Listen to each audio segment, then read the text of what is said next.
Food. Don't we all love food? I sure love food. I love food like it's nothing. Or I hope I said that right.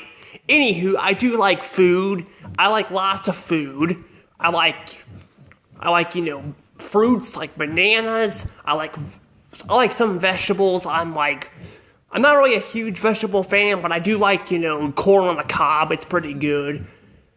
And then there's also the meats that I like, the desserts. Every food is just very good. In fact, if we didn't have food, we'd be nothing but skin and bones.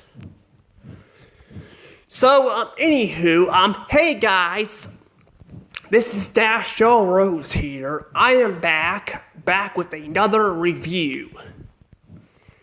This time we're going to be looking at the movie Cloudy with a Chance of Meatballs, released in 2009. This film is really well known for food. A lot of people, when they think about food, they probably think about this film. I sure do. But I'm gonna be telling you guys my thoughts on this film. But you guys know the drill. If you guys want to be notified for future videos, hit that like button and subscribe.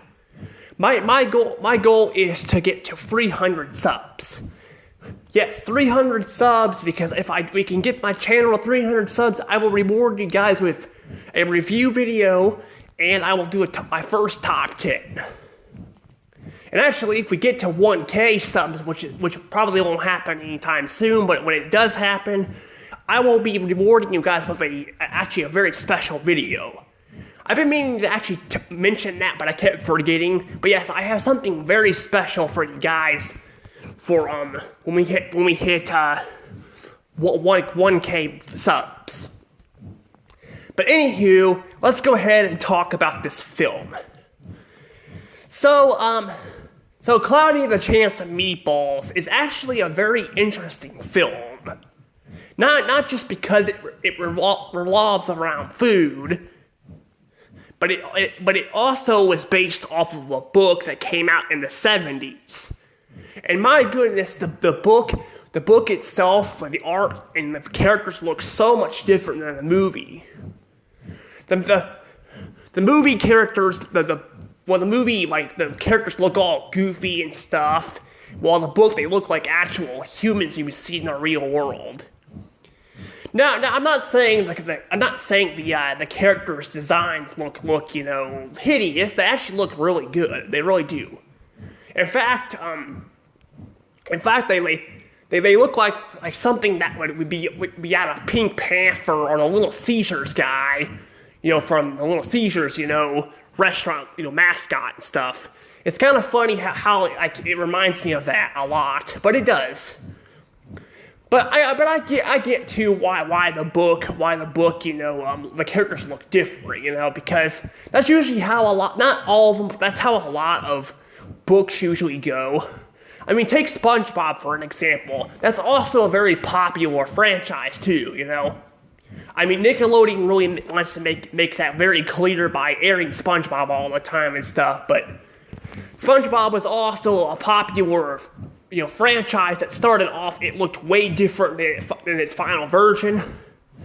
So it's no surprise that Cloudy with a Chance of Meatballs would be the same, because SpongeBob started out as a comic strip and all that, so it's pretty interesting. Now there are occasions where I think books can look like their final counterparts are very similar, but usually they look much different. So yeah, I'm not sure if the original creator of the book was actually part of this or not. I'm not sure if he was part of this movie or if he had any involvement or anything like that, because I know that this movie is based off of this book, which we were actually gonna read in school, but I know we never got to it because I guess the book was too easy or something. I don't really get it. I was in high school when we did that, and that's the first time I knew this film had a book. But I don't know, but yeah, I just find this kind of interesting. But anywho, enough about the book. let's talk about the movie itself. So when it comes to, food, how food is, food can be either very fresh or eventually it can go stale and it's not good anymore. So is this movie good, like it is fresh, or is this movie very stale and it is covered in moldy and icky stuff? Well, I actually gotta say, that this movie is I actually really like this movie a lot. Yes, I really like this movie a lot. We're finally getting to a Sony movie that I actually really like. Because Sony is known for having very, very highs and very lows. I think a lot of their films are more mediocre, but a lot of their films they go to illumination levels. Like when it comes to stuff where they get very mediocre, the stories are very simple and all that, too simple at times. But then they can get very good, up to Pixar, Blue Sky, and DreamWorks movies, which is pretty interesting. And this is, I think, one of their first very well, animated movies that was produced by Sony Pictures Animation. And I do really like it. I don't think it's it probably wouldn't be a top 10, top 20 best films. Because we're going to get some movies that are actually even better than this one down the road. We are. I know I've been reviewing a lot of mediocre films, but I'm not kidding. We're going to get to some really good films down the road. But this film is definitely still really good. I still really like it.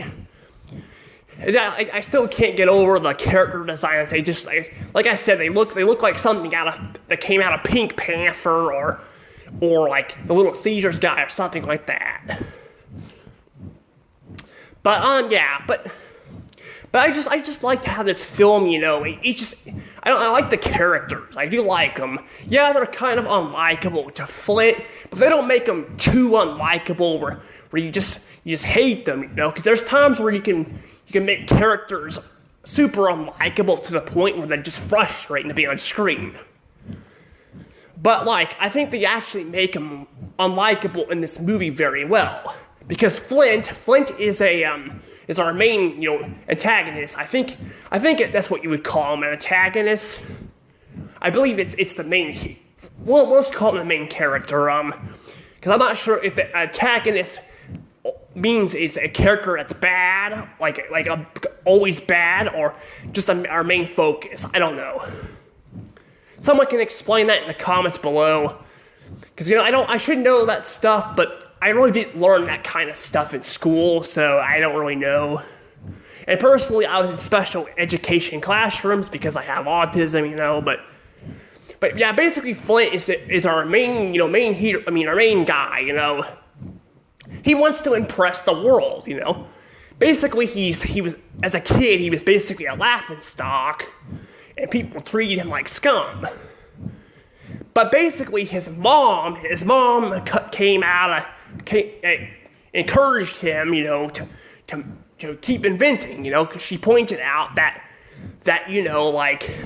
a lot of inventors, or people in general, it doesn't have to be inventors, it can be famous people in general.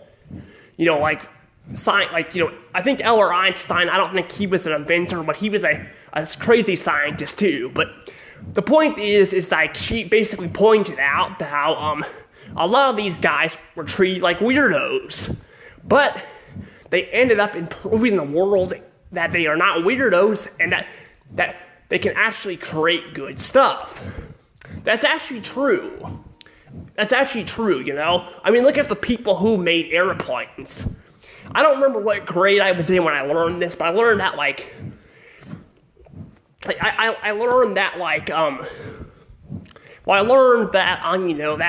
when people made airplanes, they were made fun of by people. Because basically people can sometimes judge people by, their crazy ideas. But I like how this movie basically, it shows never to give up. You never should give up, no matter what people think. it doesn't mean you're gonna exceed right off the bat. You know, you just have to keep trying. You know, you got to keep trying. You can't just give up, because if you give up, then you're just proving everyone that they're right. You know, and sure, it's not always gonna work. You know, and sometimes people have other ways of being famous. You know, I mean, look at, like, when I was little, I honestly wanted to be a weather person. I wanted to do weather. And I'm sure some people probably would look at me and be like that's not gonna happen and all that. And sure, it didn't happen, but eventually I found that, like, I kind of enjoy making books, because I honestly am making books myself. I've actually been making a few of them. I have my friend Maddie who draws them. But my point is that even then, like, I know you might be wondering where I'm going with this, but my point is even, like, people might look at you funny like that too, like. But again, you can't just give up. You just can't give up. You just have to find what you're good at and keep going. Keep pushing yourself until you exceed. But yeah, I just like that a lot. But sadly, apparently, Flint's mom, I guess, passed away off screen. I'm really not sure how she passed away. They never explain it. But yeah, sadly, she basically dies, and they don't explain how she dies. I kind of wish they would explain why she died. I mean, I can see some people might be sad that she died, and like, why did they kill her off screen, and all that? Like, what was the point of that? Personally, I think the movie, they do well with the movie where they don't really need her in the movie, and like, it feels like, sometimes they kill off, parents, and like a parent or something in the movies, and you're like, why did they kill them off? They could serve a good purpose in the next scene or something like that. But in this movie, I think it kind of works. I just wish that we would, have, figured out why she died, because then you're just questioning why she died, But yeah, apparently she died, though. So, yeah. Speaking of death, believe it or not, the voice actor for Flint's dad also passed away, too. I think he passed away last year or the year before, I can't remember. But he passed away more recently from, like, I think he had a stroke or something. He passed away. So it's kind of sad he passed away and all that. I really hope if they make a third Cloudy, a Chance of Meatballs movie, they don't kill his character off screen, because he's such a great character. Like, I really like how, like, they designed him. Like, he has these eyebrows, like, that are, like, he has these eyebrows, that, like, cover his, like, eyes and stuff, and, like, sometimes when he's, like, shocked or something, like, he'll raise them and all that, and it reveals his eyes. It's really funny. I really like that detail. I really like that. It's very goofy, but at the same time, it's very funny. I like that. Sometimes his mouth will be revealed too. Technically, you can see his mouth move a little bit underneath his mustache, but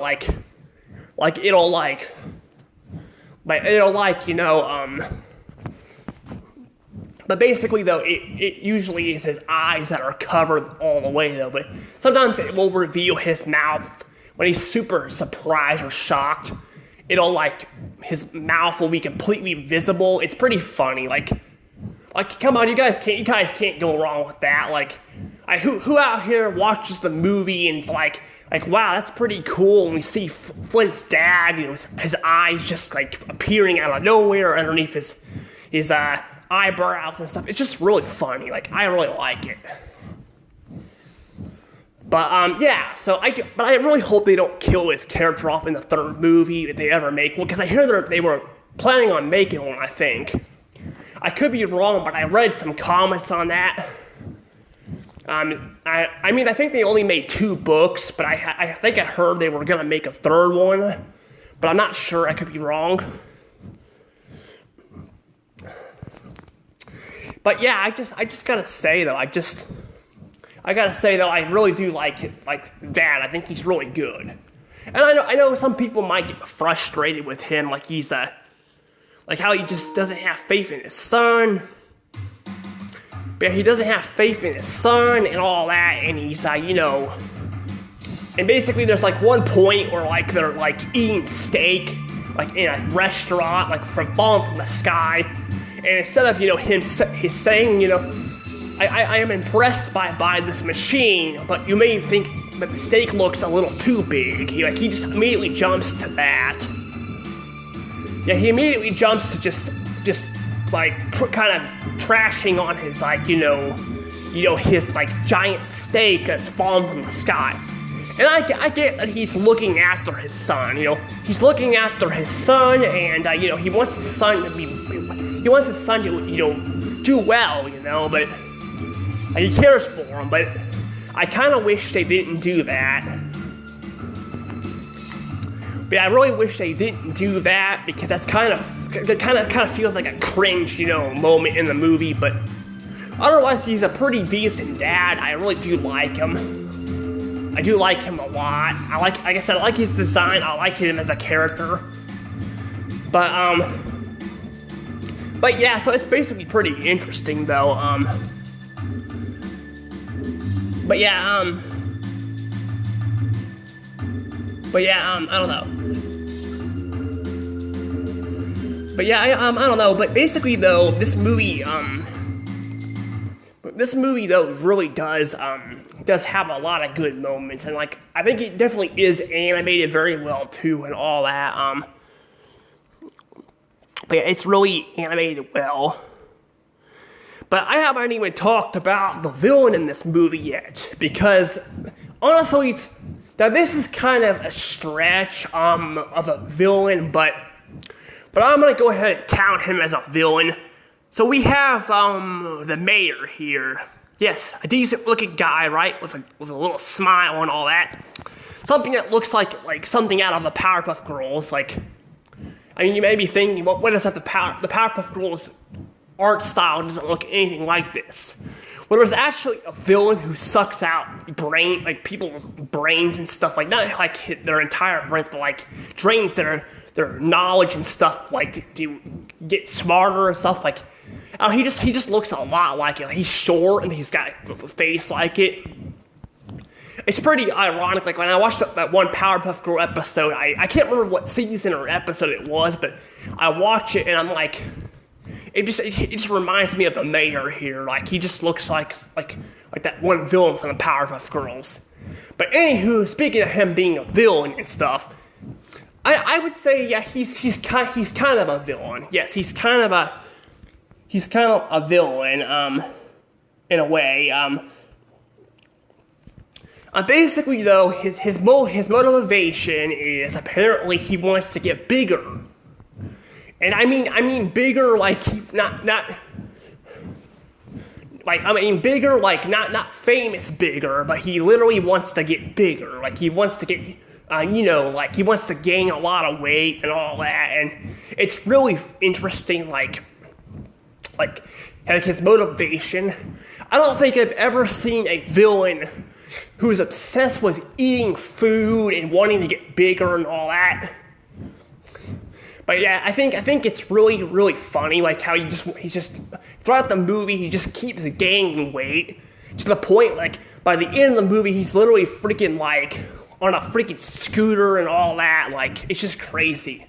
There's also one moment where he freaking shoves a freaking hot dog the size of a freaking couch, like literally a couch, freaking down his throat. That's freaking outrageous.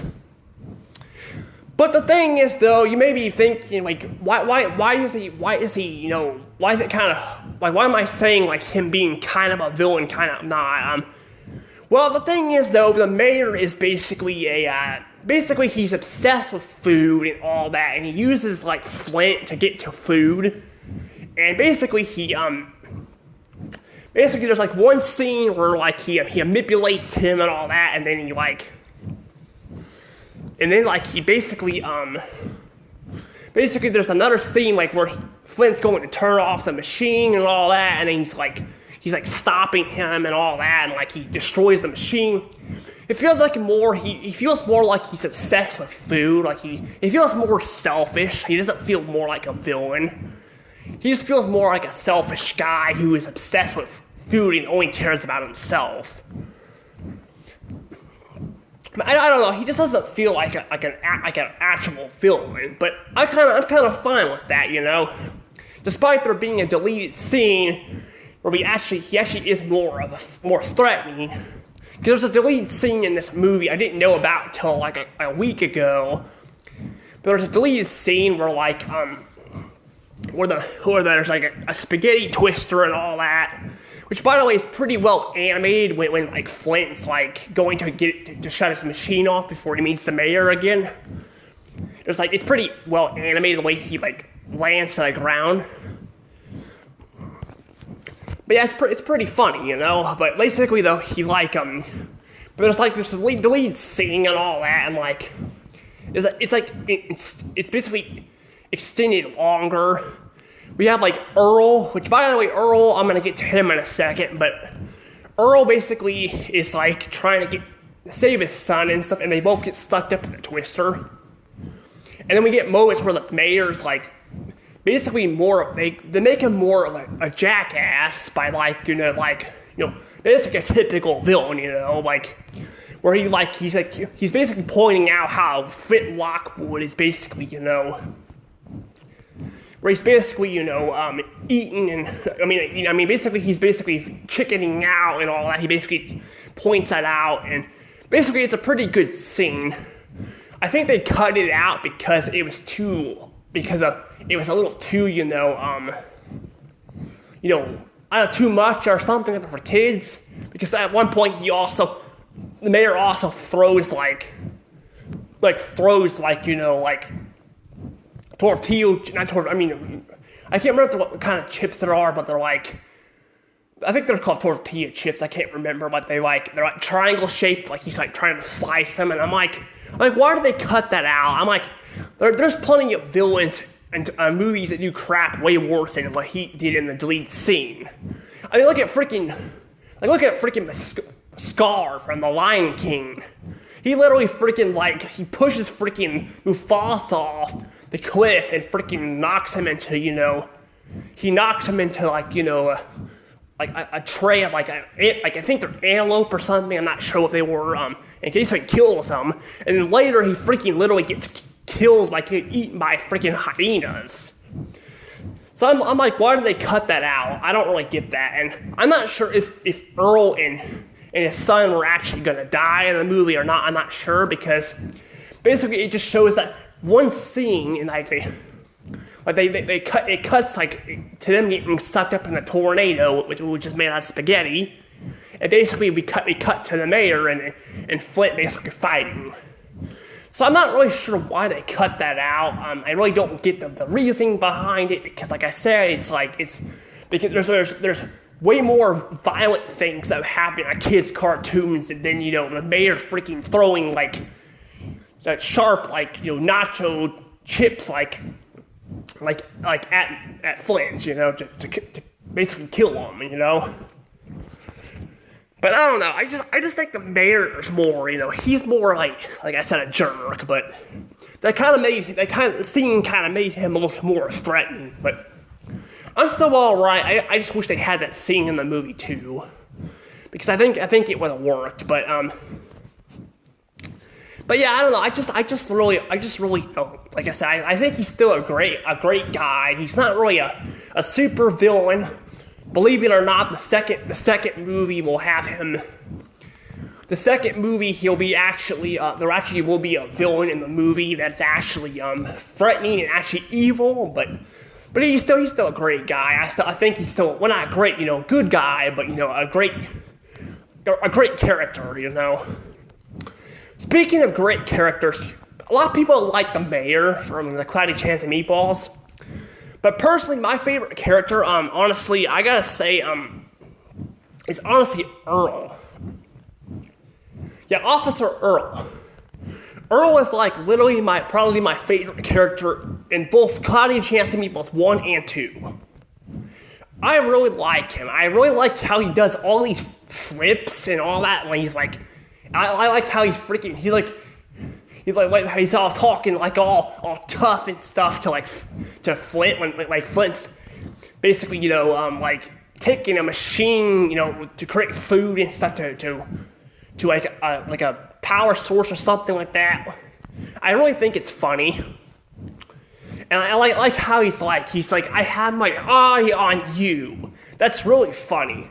And I also like how he has that thing where his chest, his chest hairs tingle and all that too. It's really funny. Like,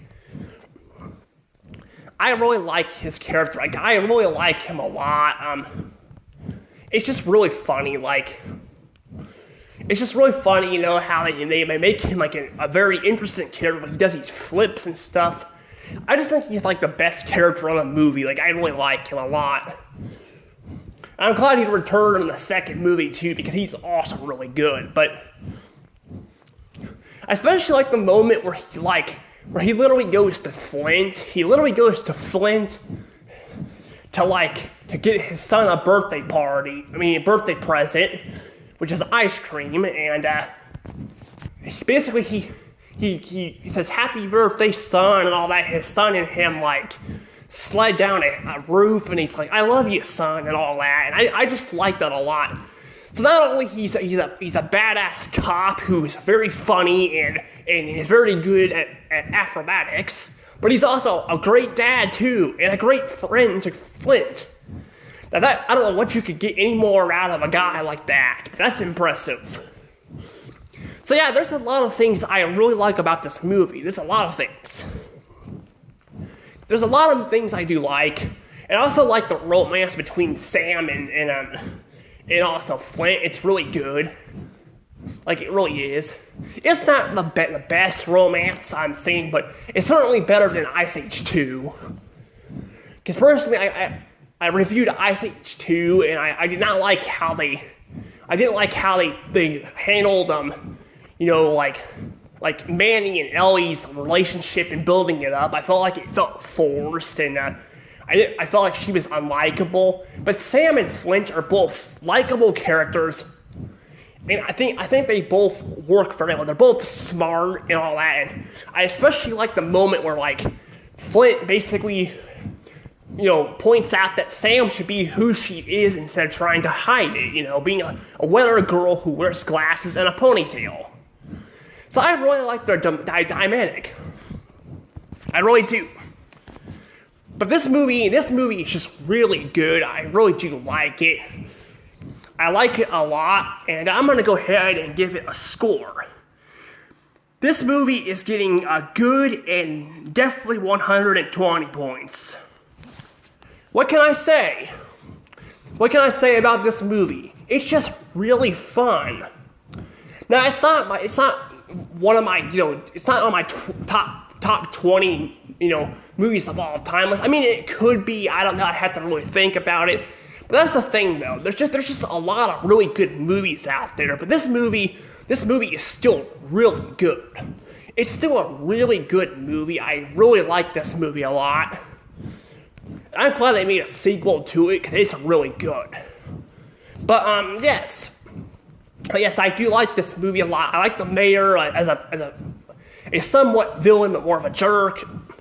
I like Flint's dad. I just like this movie a lot. But again, it's nothing spectacular. It's a good movie, but I don't feel like you're gonna get a whole lot going out of this. Besides, Flint's dad and Officer Earl, and maybe Sam and Flint's, relationship. But I still think this movie is still really good, and I definitely would watch this movie over and over again. Also, I should point out to you that I found out apparently Open Season 3 comes out before Madagascar 3 because I saw the trailer for it, a teaser for it. So yeah, it comes out before Madagascar 3, which is pretty interesting. However, that means I have to probably watch that movie next. I'm not looking forward to it, but hey, at least I got a break from mediocre films and actually can finally review something that's really good. Yeah, but I just think this movie though is really good. Though I definitely think it's definitely where Sony starts to really hit with the movies, and there will be a lot of bangs down the road. There will be. But anywho, I don't think there's really anything else I have to say. So I'm probably gonna end up letting this go. Let me see, make sure there's nothing else on my list here. No, I think that's really it. That's all I have left on my list. So, yeah, I think I've said about everything I need to say about this film. It's just a fun, delicious movie. I love it. And I definitely would recommend this movie to anyone. But anywho, I think it's time I let this go. If you guys seen this movie, tell me your guys' thoughts on this movie in the comments below. And I'll see you guys next time. Well, also, one more thing I should point out before I let this go. I almost forgot about this. I am actually going to probably do some more experimental stuff with the Sony effect, you know? Because personally, I feel like, you know, I started making you know, the wording blue because the Sony, you know, logo is blue. But I feel like it's not enough. I feel like I need to make it feel more like I'm reviewing Sony picture animation movies. So I'll probably be doing more of that down the road. But anywho, guys, I'll see you guys next time for more reviews. And anywho, this is Dash Rose